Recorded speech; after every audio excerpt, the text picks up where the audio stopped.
something for you to eat, and it don't taste good. A rare one from you, a call out from Merab. Yeah. With well, I got something for you to eat, and it don't taste good. How stupid is that? It was like listening. It was like listening to Chael call out Anderson all over again. It was supposed to be as stupid as possible, so I hope that I accomplished that. I would say you did. Yes. All right. Cool. Yeah. I think Merab is the best guy in the division right now, outside the who's fighting for the title. I don't want to like shy away from challenges. I don't want to be that guy. I want to inspire people. I don't want to like cherry pick my fights all the way to the top. I want to fight the best guys so that when I do get the title, I can defend it because I'm experienced. And I think Merab is like a perfect challenge for my type of style, for my type of fighting. He's going to make me train really hard because of how good he is. And those are the types of guys that I want to fight. And if I can get past him, then I 100% deserve a title shot. And like I said, I just don't want to be like cherry pick guy. The guy's on like a 9-fight win streak. Who am I to like call him out before or to ask for a title before him? You know, like I'm not going to set that standard in MMA. You know, like people should be more real about it.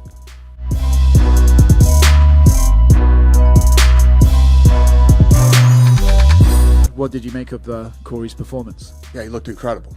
He looked incredible. He shut him down. He incredible footwork, lateral movement, you know, takedowns. I mean, he had it all. Do you think for Cheeto his problem is sometimes he just doesn't have enough output? You know, sometimes 100%. Yeah, Cheeto to me looked really slow in the Cruz fight, right up until he caught him and knocked him out. So I was kind of waiting for that, you know, last 2 rounds, and even his corner said to him, "You got 2 rounds to finish this guy. You need to finish this fight." I think that Cheeto generally is a slow starter. He looked slow in the Cruz fight, right up until he knocked him out. And tonight he just could never pull the trigger with Sandhagen. Plus, I mean, not to take anything away from Cheeto, Sandhagen looked incredible. I mean, his footwork is unbelievable. The way he switches up, the way he mixed in his wrestling tonight and the takedowns.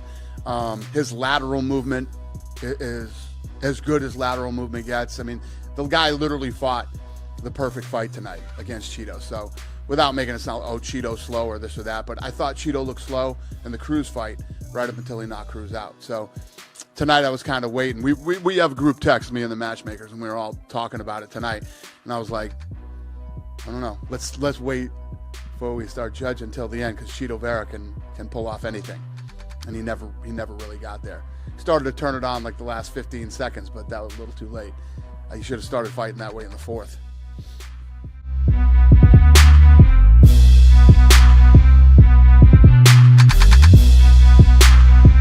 Was there any consideration in calling Sean O'Malley out? Yeah, there was, until I watched Merab fight last week and like beat up Jan the way that he beat up Jan. And O'Malley and Jan's fight was really close. Like I said, man, like in my opinion, Merab's more deserving of a title shot than O'Malley is. So if the UFC is set on having O'Malley fight for the title, which is what I kind of hear that they're doing, then I want to fight the next like top guy, even though I think he's the topper guy.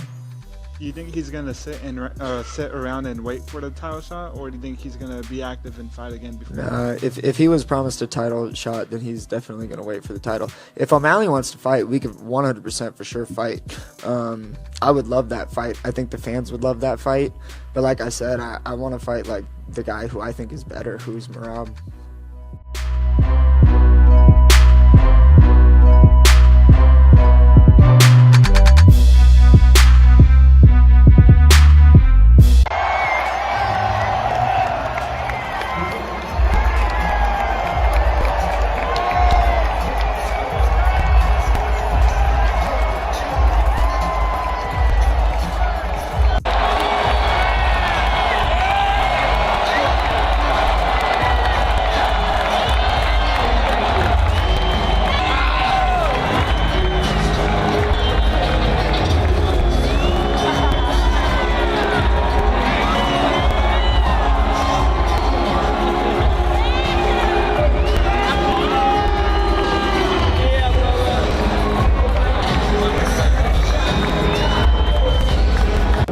It was funny because usually when they bring the cameras in to put you on, I just thought I was doing it, but then I seen several cameras and everyone standing there. I was like, and then the intro started, and I was like, oh, this isn't normal. And then I was trying to watch and listen. I'm blown away, man. I love how everyone's just very welcoming, and oh man, I don't even have words to express how honored I feel to be part of the UFC and everything going on. I mean, throughout my career, they talk about, future Hall of Famer, but those are just words. Like, you don't understand, like, and for it finally to sink in. I mean, I've only been retired a few months, so I'm like, wow, it happened this quick.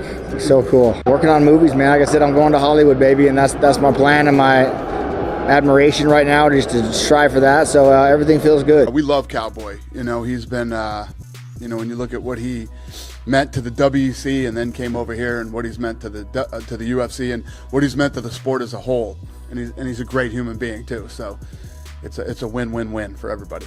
Yeah.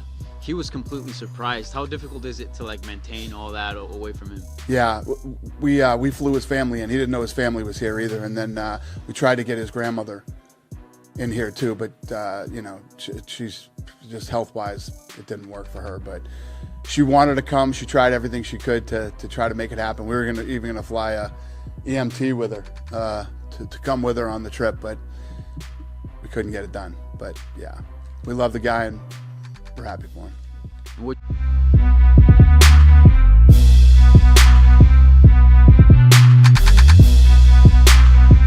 Daniel Cormier said that Bilal Muhammad is the most warranted for a welterweight title shot. I just wanted to know what your thoughts on that was, and why Bilal is not getting a next title shot. Well, Daniel Cormier doesn't make those decisions. It's nice of him, but Bilal, we have plans for Bilal. Bilal's going to fight again soon, and then we'll find out who's next in line.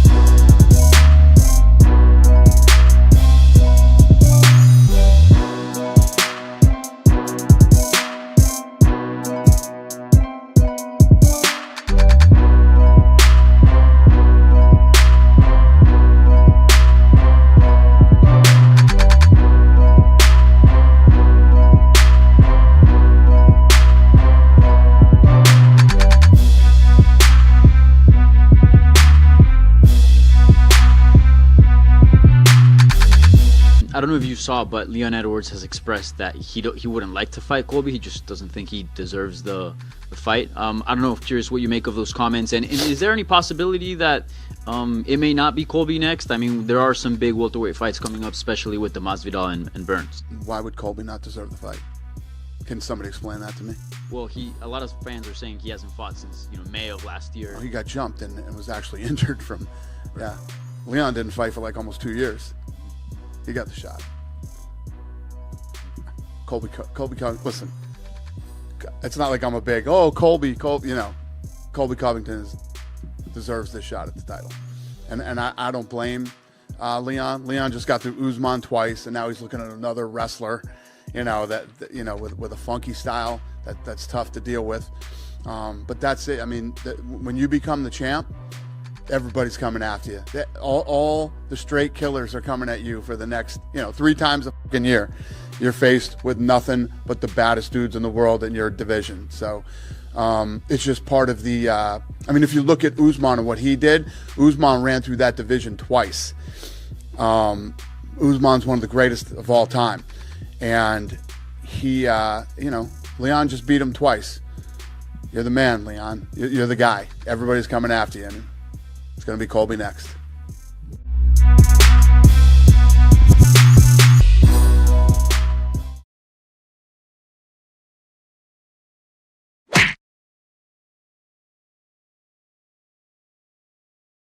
Are you back, junkie? I'm back. I'm back. This junkie has you crying. You're a knob. Junkie whoops your